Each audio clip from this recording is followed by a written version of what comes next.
Landlords looking to rent out a property or tenants looking to rent that same property.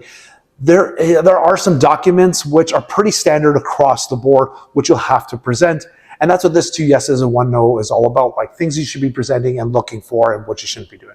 So the first thing is, yes, the type of documents which are standard are an application to rent. Then obviously you can move forward with an offer to rent.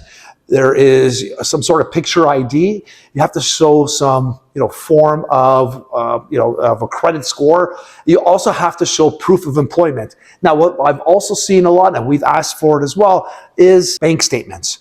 So after having all the financial data, and if we put it through our systems, we also want to see, okay, but how does this play out into your everyday? And the reason why we ask for that is we want to see the cash flow in and out and have some debts we don't see, which are coming out every month and which you're not going to be able to afford the property. So you are able to black out the part of your personal information, like your name or the account number. Yeah, that's perfectly fine.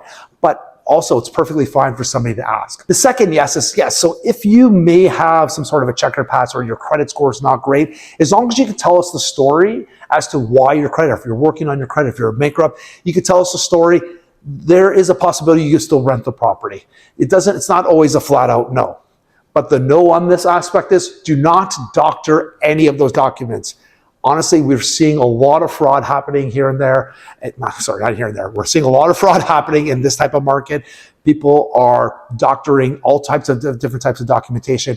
We put it through systems and it's a red flag. And we sometimes have to inform the other realtor, like, hey, by the way, the documents you sent to us are fraudulent. You may want to drop this client. Do not doctor any of these of your files. Please try to be as honest as you possibly can. And that is your best possibility of renting out a property.